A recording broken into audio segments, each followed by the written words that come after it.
wax ko ca mars 2021 ni ko te damaa taxaw ci suñuy taxaar wax ko ca mars 2021 ni ko neen bàyyi seen ni waaye lépp loo xam ne man jomb naa ko moom jomb na ko def ci kaw loolu suñu taxaalaa ko ma ne ko nag li ñuy wax nag man bu ma def waaye boobu moo ko def te bu mën na kàddu mën a wàññi def loolu itam dem nañ ba histoire wam war a ne loolu amul moo seetlu tam ba àdduna sosoo ba léegi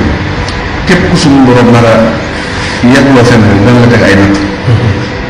te suñu tubaab yi nga xam te ñu ngi koy waaj a màggal le 4 septembre wala le 5 tey fa mu jaar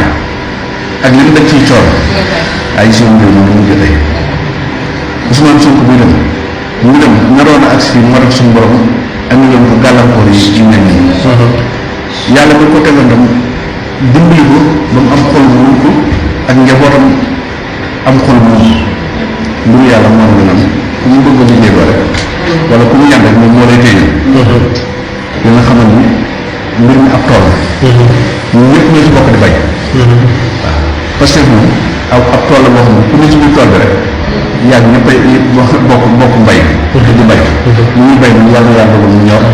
te bu ñoree nag yàlla ko Sénégal ñëpp njëriñu comme ni ko wax ni daa am na ko ma wax tey suba ni ko man de léeg-léeg ñu ne may jaaxal sax ni ko man fi mu ne yàlla xam na ni ñu ma ci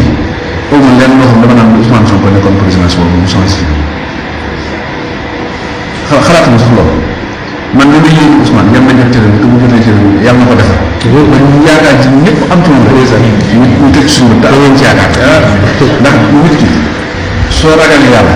xam ne loo def fii da nga ko layoo ëllëg du bàyyi xel loolu du loo neex def loolu lu jar a bàyyi xel te damay wax ne Sénégal war nañoo dem ba jamono loo xam ne magistrat wala commissaire de police wala ku mën a doon war naa mën a àtt li nga àtt tam dem jiitu ci jàkka wala nga dem ci église saa yu ñëwee ba am ngëm-ngëm boobu ñu caagin lu neex laay def ñaareel nag nit ñi li ñu jàpp ni Sénégal mooy tekki mooy am oto yu rafet am kër yu rafet denc xaalis bu bari ci banque loolu du tekki loolu am rek la tamul benn njëriñ tey bërki dem dafa am benn hôpital bu ma romb hôpital ba kii maanaam loolu waa ji dama ko expliqué ci ibis ni ma hôpital bii moo doon njëkk bii mooy bu bees bi yëpp affaire bi ma am lu ma yëg sama kii man kenn waxuma ko dara bañ ne si hôpital bi moom sëñ bi dama laa ne hôpital baa ngi ne te waxoo ci daal ma ne ko li may xalaat man du loolu li may xalaat man ñi ne ci oto bi ànd ak suñu sago ba nga dem ko wax ñu yor nañ milliard nekk te mën nañ yëkkati waxam ñu ko man loolu laay xalaat man loolu laay xalaat moo tax bi ma ko waxee waxuma loolu am na ñu nekk ci biir ñu ko tey luñ mën a am wëri leen ko gën ñu mën a ñëw ci banque xamatu moom fa denc kon mbiru àdduna ñëpp noonu lu mu bari bari rek bis bi ñu bàyyi ko waaye nag